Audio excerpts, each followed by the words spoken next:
Hi, my name is Juliana Gaviria, and this is the task 5 for English phonetics.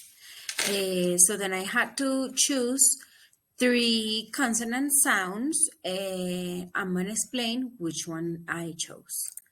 We have here d, d, d, which is voiced, alveolar, and plosive. And then we have the examples for desk, sat, do. Then we have the Z, Z. It is also voiced, is alveolar, and is fricative. The examples are zoo, crazy, lazy. And then the last one we have is the ng, ng. It is voiced, it is nasal velar, and it is plosive. And we have the examples for king, thing, song.